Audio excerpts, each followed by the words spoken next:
ओम शांति।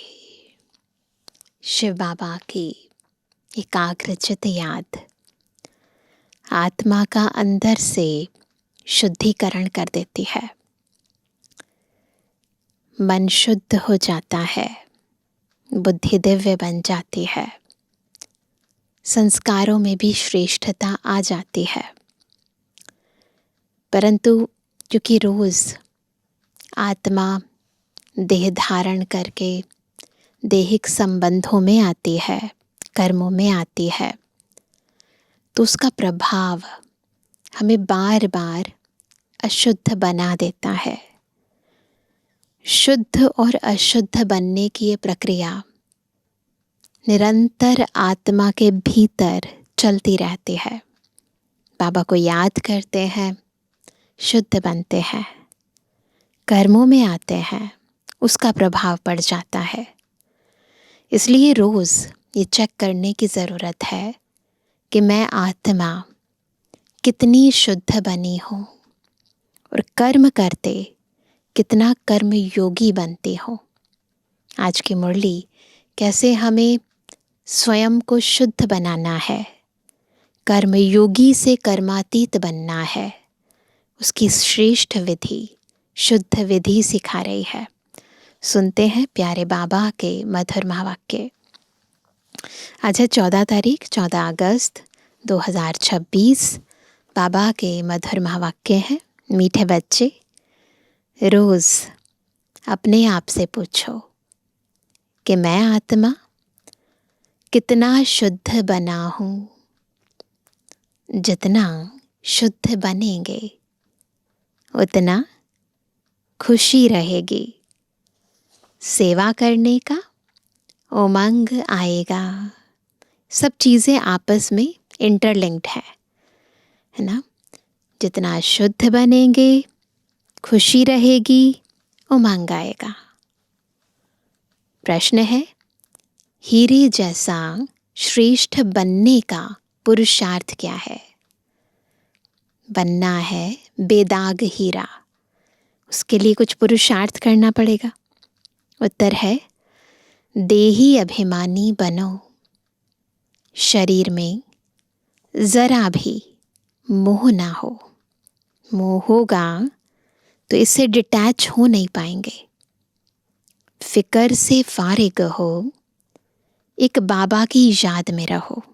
पहला देही अभिमानी बनो, फिर बाबा को याद करो। यही श्रेष्ठ पुरुषार्थ हीरे जैसा बना देगा।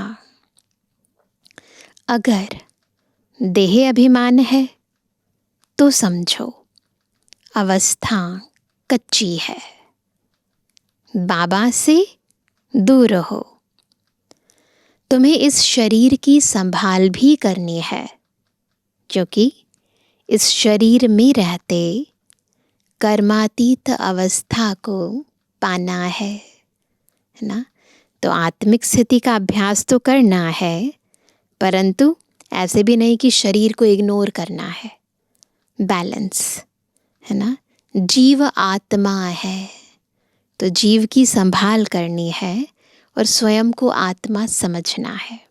आज का गीत है, मुखड़ा देख ले प्राणी।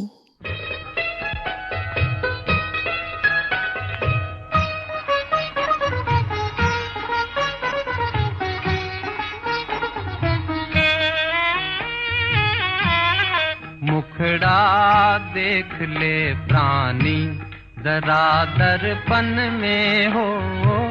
देख ले कितना पुण्य है, कितना पाप तेरे जीवन में। देख ले दर्पण में, मुखड़ा देख ले प्राणी, जरा दर्पण में।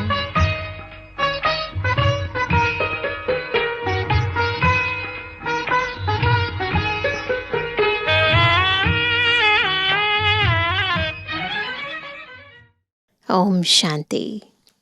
बाप बच्चों को समझाते हैं कि जिसके योग बल से पाप कटते हैं उनको खुशी का पारा चढ़ जाता है। तो खुशी का पारा किनका चढ़ता है?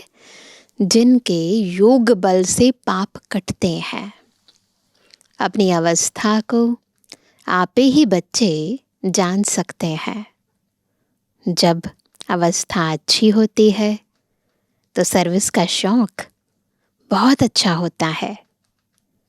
जितना जितना शुद्ध होते जाएंगे उतना औरों को भी शुद्ध अथवा योगी बनाने का उमंग आएगा, क्योंकि तुम राजयोगी व राज ऋषि हो। आज बाबा ने बहुत सुंदर टाइटल दिया, हम सभी कौन है? राजयोगी राज ऋषि। हठ योग ऋषि तत्व को भगवान मानते हैं।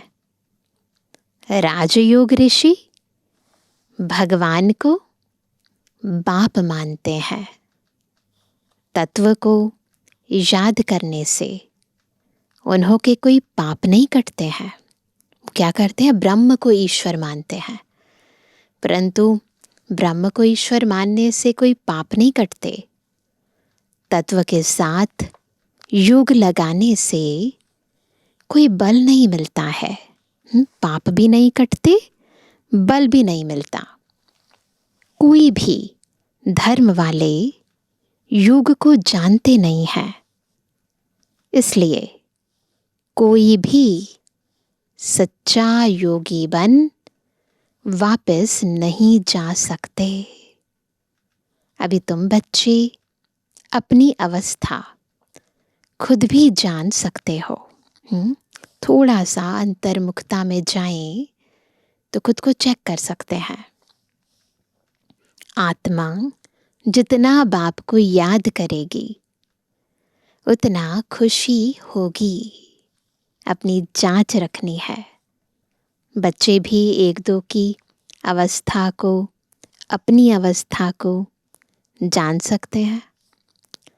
देखना है हमारा कोई शरीर में भान तो नहीं है। ऐसे तो नहीं लगता कि मैं बॉडी हूँ, तो बॉडी कॉन्शियस नहीं होना चाहिए। देह अभिमान है तो समझो हम बहुत कच्चे हैं। अगर बॉडी कॉन्शियसनेस है, समझ जाओ हम कच्चे हैं, बाबा से बहुत दूर हैं। बाप फरमान करते हैं, बच्चे तुम्हें अब हीरे जैसा बनना है। बाप देही अभिमानी बनाते हैं।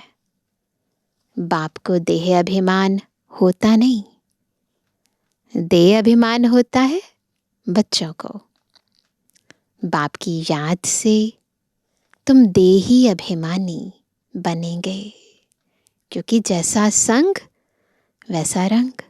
याद करेंगे बाबा तो है ही सदैव देही अभिमानी, तो उनके संग से हम भी वैसे बन जाएंगे। अपनी जांच करते रहो। हम कितना समय याद करते हैं, बहुत महीन चेकिंग है। जितना याद करेंगे उतना खुशी का पारा चढ़ेगा और अपने को लायक बनाएंगे। ऐसे भी मत समझना कि कोई बच्चे कर्मातीत अवस्था को पहुंच गए हैं। नहीं, रेस चल रही है। रेस जब पूरी होगी तब फाइनल रिजल्ट होगी। अभी रेस चल रही है, फिर विनाश भी शुरू हो जाएगा। तब तक यह रिहर्सल होती रहेगी, जब तक कर्मातीत अवस्था आ जाए तब तक रिहर्सल होती रहेगी। विनाश की भी तो रिहर्सल होती है ना। स्टार्ट होता है युद्ध, फिर बंद हो जाता है। किसकी वेट हो रही है? हमारी कर्मातीत अवस्था की। हम किसी की बुराई नहीं कर सकते। अंत में ही सबका पता पड़ेगा। अभी तो थोड़ा टाइम पड़ा है, उस समय टाइम पड़ा था। साकार मुरली है ना, यह दादा भी कहते हैं, मीठे बच्चे अभी थोड़ा समय पड़ा है। इस समय एक भी कर्मातीत अवस्था को पा ना सके। बीमारी आदि होती है, इसको कर्म भोग कहा जाता है।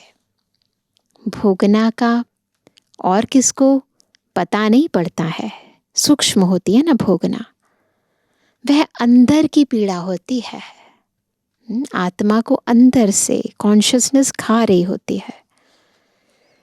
अभी एक रस अवस्था किसी की बनी नहीं है।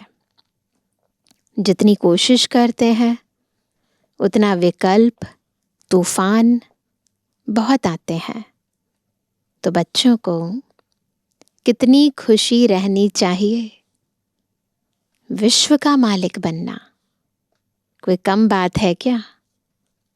मनुष्य साहूकार है, बड़े बड़े बंगले हैं तो खुशी रहती है, क्योंकि सुख बहुत है। अभी भी तुम बाप से अथाह सुख लेते हो। जानते हो बाबा से हम राजाई लेंगे। शांति में इतना खुशी नहीं होती जितनी धन में खुशी होती है। सन्यासी घर बार छोड़ जाए जंगल में रहते थे, कभी पैसा हाथ में नहीं रखते थे, सिर्फ रोटी लेते थे। अभी तो कितने धनवान हो गए हैं, है ना। तो ये भक्ति मार्ग भी धीरे धीरे ना सतो प्रधान से सतो रजो तमो में आ जाता है। सबको पैसे की चिंता बहुत है। वास्तव में राजा को प्रजा का औना रहता है, इसलिए लड़ाई का सामान रखते हैं। सतयुग में तो लड़ाई आदि की बात होती नहीं। अभी तुम बच्चों को खुशी होती है, हम अपनी राजाई में जाते हैं, वहाँ डर की कोई बात नहीं होती, टैक्स आदि की बात नहीं। यह शरीर की फिक्रात यहाँ रहती है। गाया जाता है, फिकर से फारिग स्वामी कींदा सतगुरु। तुम जानते हो फिकर से फारिग होने के लिए अभी हम इतना पुरुषार्थ करते हैं बेफिक्र होने के लिए, क्योंकि सतयुग में किसी बात की कोई टेंशन नहीं है। उसके लिए पुरुषार्थ अभी करते हैं, फिर 21 जन्म लिए कोई फिक्रात नहीं रहेगी। बाबा को याद करने से तुम बहुत अडोल रहेंगे, नहीं यानी स्थिति एक रस हो जाएगी। रामायण की कथा भी तुम्हारे पर है, तुम ही महावीर बनते हो। आत्मा कहती है, हमको रावण हिला नहीं सकता। वह अवस्था पिछाड़ी को आएगी। अभी तो कोई भी हिल जाएंगे, फिक्रात रहेगी। जब विश्व में लड़ाई लगेगी तब समझेंगे अब टाइम आ गया है। जितना बाप को याद करने का पुरुषार्थ करेंगे उतना फायदा होगा। पुरुषार्थ करने का अभी ही समय है, फिर तो विनाश की धूमधाम होगी। अभी तो शरीर में भी मोह रहता है ना। बाबा खुद कहते हैं, शरीर की संभाल रखो, अंतिम शरीर है, इसमें ही पुरुषार्थ कर कर्मातीत अवस्था को पाना है। जीते रहेंगे, बाप को याद करते रहेंगे। बाप समझाते हैं, बच्चे जीते रहो। जितना जिएंगे उतना बाप को याद कर ऊंच वर्षा लेंगे। अभी तुम्हारी कमाई होती रहती है, जितनी पढ़ाई करते जाते हैं, धारण करते जाते हैं, कमाई होती जाती है। शरीर को निरोगी तंदुरुस्त रखो, गफलत नहीं करनी है, इसमें कोई गलती नहीं करनी है। खान पान की संभाल रखेंगे तो कुछ नहीं होगा। एक रस चलन से शरीर भी तंदुरुस्त रहेगा। एक रस चलन रखनी है। कभी ज़्यादा खा लिया, कभी कम खा लिया, तो एक है आत्मा की स्थिति एक रस रखना, पर से भोजन में भी एक रस। ये अमूल्य तन है, इसमें पुरुषार्थ कर देवी देवता बनते हो तो बलिहारी इस समय की है। तो जैसे मन को शक्तिशाली बनाना है, वैसे तन को भी तंदुरुस्त रखना है। खुशी रहनी चाहिए। जितना बाप और वर्षे को याद करेंगे, उतना नारायणी नशा चढ़ा रहेगा। बाप की याद से ही तुम ऊंच ते ऊंच पद पाएंगे। देखना है हम कितना खुशी में, कितना फखुर में रहते हैं। खुद को चेक करते जाओ। जितना फखुर है, जितनी खुशी है, यानी याद की यात्रा बहुत अच्छी चल रही है। गरीबों को तो और ही खुशी रहनी चाहिए। साहूकारों को तो धन का फिक्र रहता है। तुम्हारे में कुमारियों को तो कोई फिक्र नहीं है कोई टेंशन नहीं है ना। हाँ, कोई के मित्र संबंधी गरीब है तो संभाल रखनी पड़ती है। जगाते भी रहना है। अगर नहीं जगते हैं तो फिर कहाँ तक मदद करते रहेंगे। हम तो स्थूल सेवा जी करते हैं तो उसके पीछे भी यही अभिप्राय होता है कि उनकी सूक्ष्म सेवा भी कर दें, है ना। तो उन्हें ज्ञान भी देते रहना है, बाकी संभाल भी करनी है। परंतु अगर ज्ञान नहीं सुनते हैं, फिर कब तक संभालते रहेंगे ना। बाबा कहते हैं ना, तुम सर्विसेबल खुद बनो व स्त्री को रूहानी सर्विस में दो। तुम हो बाबा के मददगार। मदद तो सबको चाहिए ना। अकेला बाप भी क्या करेगा, कितनों को मंत्र दे। हम तुमको देते हैं, तुमको फिर औरों को देना है। कलम लगाना है। बच्चों को कहते रहते हैं, जितना हो सके मददगार बनो, मंत्र देते जाओ। कैसे मदद करनी है, बाबा हमें ज्ञान दे, हम फिर औरों को दे। सेवा करनी है। तुम्हारे शास्त्रों में भी है कि सबको पैगाम दिया था कि बाप आए हैं, वर्षा लेना है, तो बाप को याद करो। देहधारियों को याद नहीं करो, बाबा को याद करना है। देहधारियों को याद नहीं करना है।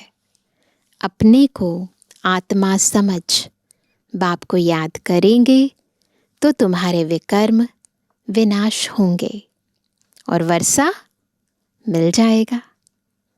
गीता तो बहुत सुनते सुनाते हैं। उसमें प्रसिद्ध अक्षर हैं, मन मना भव।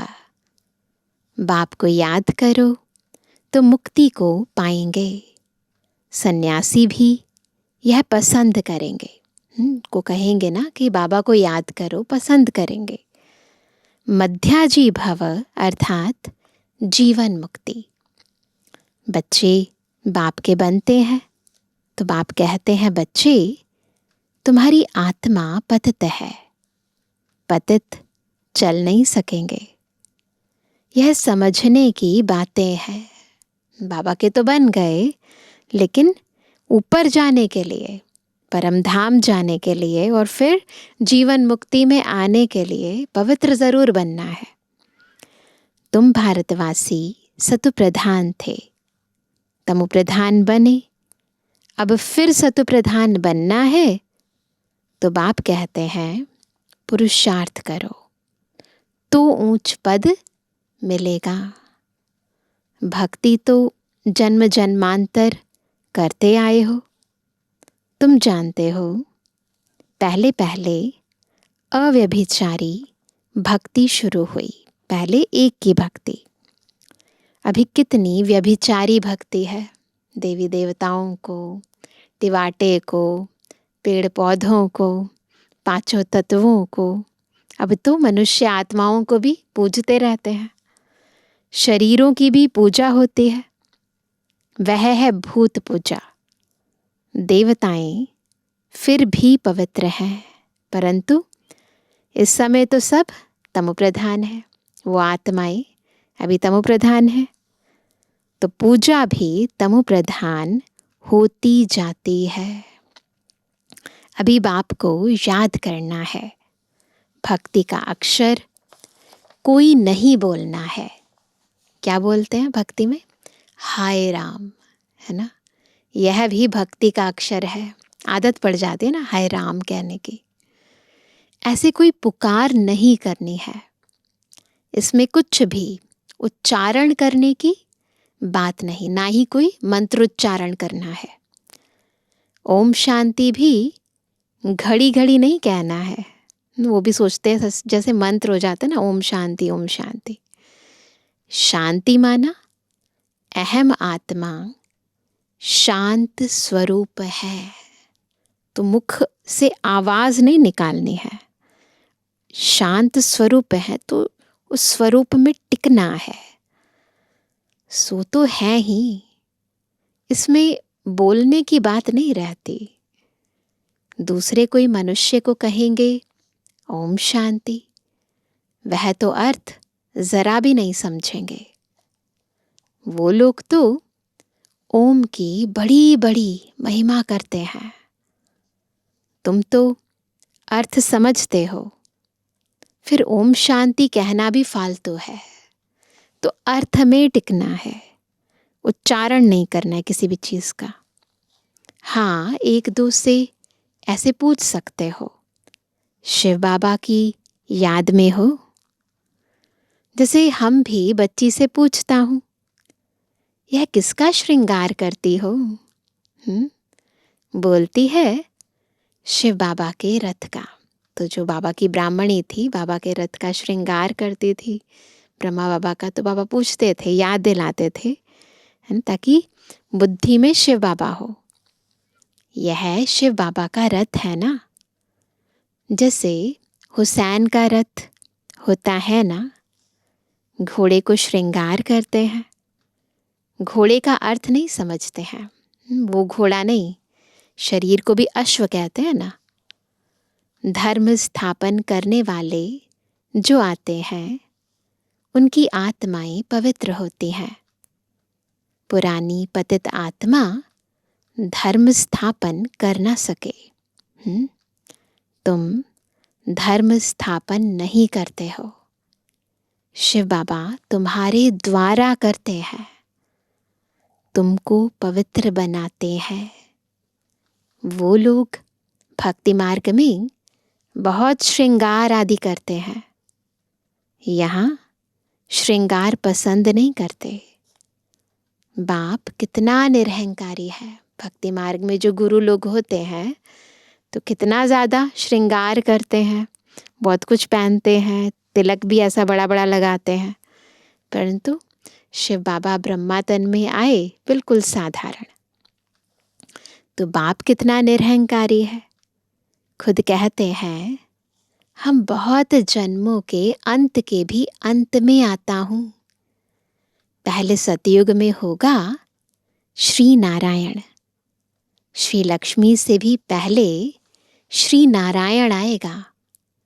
वह तो बड़ा होगा ना, इसलिए श्री कृष्ण का नाम गाया हुआ है, क्योंकि सतयुग का फर्स्ट प्रिंस है ना।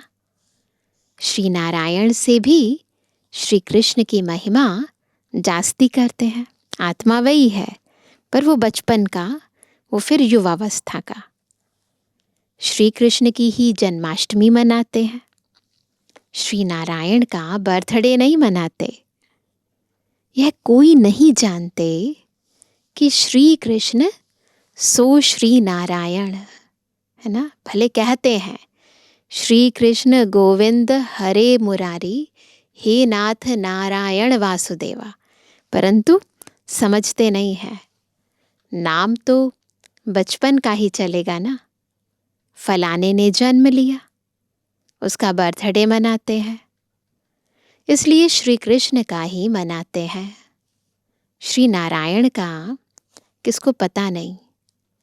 पहले पहले शिव जयंती, फिर है श्री कृष्ण जयंती।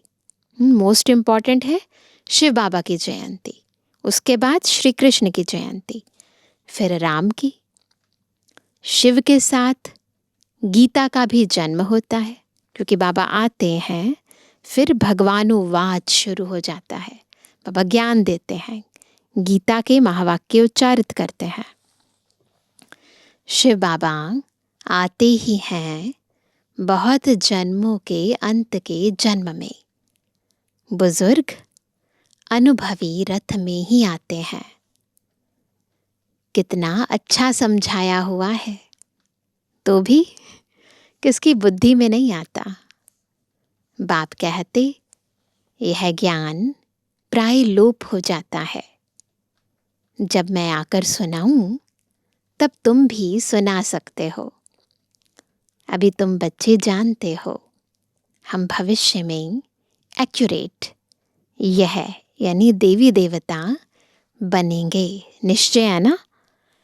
बाबा ने 2-3 प्रकार के साक्षात्कार किए थे।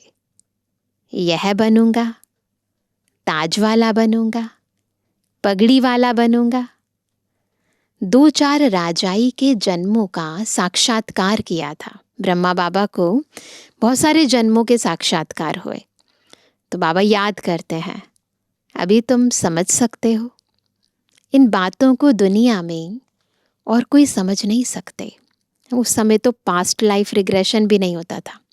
आजकल होता है तो पता चलता है पिछले जन्म में हम क्या थे, उससे पिछले जन्म में क्या थे। ऐसे कई और आत्माओं को भी अनुभूतियाँ होती हैं, परंतु शिव बाबा ने ब्रह्मा बाबा को उनके 2-4 जन्मों का साक्षात्कार कराया। हाँ, इतना समझते हैं, अच्छा कर्म करेंगे तो अच्छा जन्म मिलेगा। अभी तुम पुरुषार्थ ही भविष्य के लिए कर रहे हो, नर से नारायण बनने का। तुम जानते हो हम यह पद पाएंगे।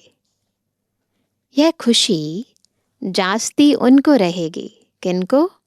जो कर्मातीत अवस्था को पाने का पुरुषार्थ करते होंगे। कहते हैं बाबा हम तो मम्मा बाबा को फॉलो करेंगे, तब तो तख्त पर बैठ सकेंगे।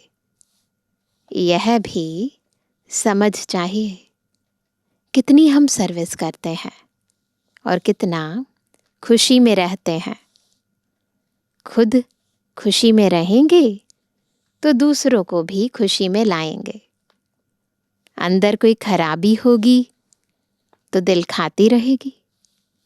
कोई कोई आकर कहते हैं बाबा हमारे में क्रोध है, यह भूत है हमारे में। फिक्र की बात हुई ना, भूत को रहने नहीं देना चाहिए। क्रोध क्यों करें? प्यार से समझाना होता है। बाबा कोई पर क्रोध थोड़ी करेंगे, है ना। बाबा किसी पर क्रोध नहीं करते। शिव बाबा की महिमा है ना, बहुत फालतू झूठी महिमा भी करते हैं। मैं करता क्या हूँ, मुझे कहते हैं आकर पतित से पावन बनाओ। जैसे डॉक्टर को कहते हैं हमारी बीमारी दूर करो, वह दवाई दे, इंजेक्शन लगाते हैं, सो तो उनका काम ही है, बड़ी बात थोड़ी है। पढ़ते ही हैं सर्विस के लिए, जास्ती पढ़ते हैं तो जास्ती कमाई करते हैं। बाप को तो कोई कमाई नहीं करनी है। बाबा का भी धंधा है पतित से पावन बनाना, परंतु बाबा कमाई के लिए नहीं करते हैं। उनको तो कमाई कराना है। बाबा कहते मुझे तुम अविनाशी सर्जन भी कहते हो, यह जास्ती महिमा कर दी है। पतित पावन को कोई सर्जन नहीं कहा जाता। भक्ति मार्ग में बाबा का एक नाम वैद्यनाथ भी है ना, तो बाबा कहते हैं यह सिर्फ महिमा है। बाप तो सिर्फ कहते हैं मुझे याद करो तो तुम्हारे विकर्म विनाश होंगे। बस मेरा पाठ ही है तुमको यह समझाने का कि माम एकम याद करो। जितना याद करेंगे उतना ऊंच पद मिलेगा, है ना। तो याद करते जाएंगे उतना ज्ञान की धारणा बढ़ती जाएगी, फिर ऊंच पद पाएंगे। तो जितना याद करेंगे उतना ऊंच पद पाएंगे। यह है ही राजयोग का ज्ञान। गीता जिन्होंने पढ़ी है उनको समझाना सहज होता है।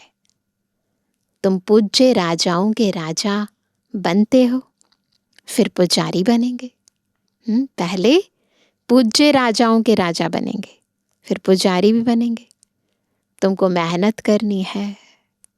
तुम विश्व को पवित्र बनाते हो, कितना भारी मर्तबा है।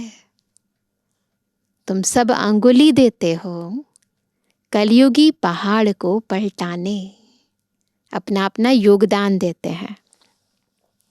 बाकी पहाड़ आदि कुछ भी है नहीं। अब तुम जानते हो नई दुनिया आनी है, इसलिए राजयोग जरूर सीखना है। बाप ही आकर सिखलाते हैं। सतो प्रधान बनना है।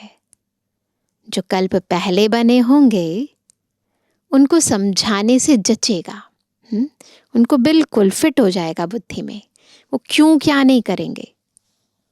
बात तो ठीक कहते हैं, बरोबर बाप ने कहा था मन मना भवा। अक्षर संस्कृत हैं, बाप तो हिंदी में कहते हैं मुझे याद करो। अभी तुम समझते हो हम कितने ऊंच धर्म ऊंच कर्म वाले थे। तब तो गायन है, क्या गायन है?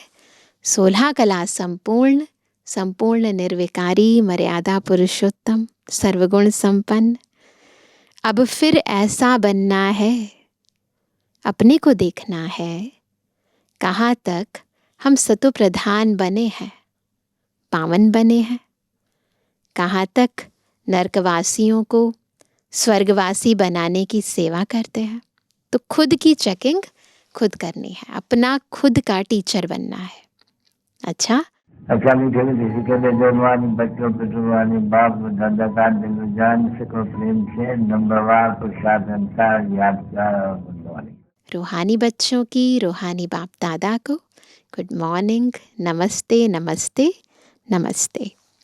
धारणा के लिए मुख्य सार है, पहला बाप समान निरहंकारी बनना है। इस शरीर की संभाल करते हुए शिव बाबा को याद करना है। रूहानी सर्विस में बाप का मददगार बनना है। दूसरा, अंदर में कोई भी भूत को रहने नहीं देना है। कभी किसी पर क्रोध नहीं करना है। सबसे बहुत प्यार से चलना है। माता पिता को फॉलो कर तख्त नशीन बनना है। वरदान है स्वार्थ शब्द के अर्थ को जान, सदा एक रस स्थिति में स्थित होने वाले सहज पुरुषार्थी भव। अगर सहज पुरुषार्थी बनना है तो स्वार्थ अर्थ के यथार्थ अर्थ को समझना है, ज्ञान युक्त अर्थ। बाबा ने कहा आजकल एक दो में जो लगाव है वह स्नेह से नहीं लेकिन स्वार्थ से है।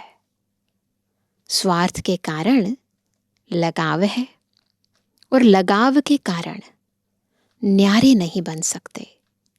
इसलिए स्वार्थ शब्द के अर्थ में स्थित हो जाओ। यथार्थ अर्थ क्या है? अर्थात पहले स्व के रथ को स्वाहा करो, यह है स्वार्थ। पहले स्व के रथ को स्वाहा करो। यह स्वार्थ गया है ना, तो न्यारे बन ही जाएंगे। अगर इस रथ को स्वाहा कर दिया, इस मैं और मेरेपन को स्वाहा कर दिया, तो न्यारे बन जाएंगे। इस एक शब्द के अर्थ को जानने से सदा एक के और एक रस बन जाएंगे। यही सहज पुरुषार्थ है। ये जो अनेक रस में आते हैं उनका मूल कारण है ये शरीर। जैसे जैसे अपने आप को इस रथ से ऊपर आत्मिक स्थिति में टिकाएंगे, इस रथ को स्वाहा कर देंगे, बाबा को दे देंगे, उतना एक रस स्थिति में स्थित हो जाएंगे। स्लोगन है, फरिश्ता रूप में रहने से कोई भी विघ्न अपना प्रभाव डाल नहीं सकता। इसलिए बार बार फरिश्ते रूप का अभ्यास करना है। आज का अव्यक्त इशारा, अपवित्रता के बीज को भी समाप्त कर संपूर्ण स्वच्छ यानी पवित्र बनो। संपूर्ण पवित्रता आप ब्राह्मणों का श्रृंगार है। सदा श्रृंगार की हुई मूर्त अर्थात सदा पवित्र स्वरूप में स्थित रहे बेहद की स्टेज पर हीरो पार्ट बजाओ। क्या करना है?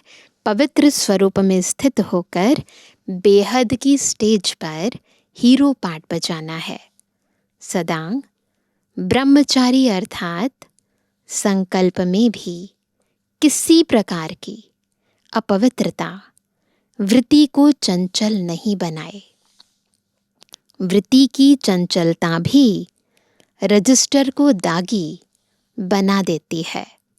इसलिए वृत्ति से भी सदा ब्रह्मचारी बनो। तो संकल्प मात्र भी नहीं, वृत्ति में भी नहीं, जरा भी अपवित्रता का सूक्ष्म अंश भी ना हो, तब कहेंगे ब्रह्मचारी, संपूर्ण पवित्र। अच्छा, ओम शांति।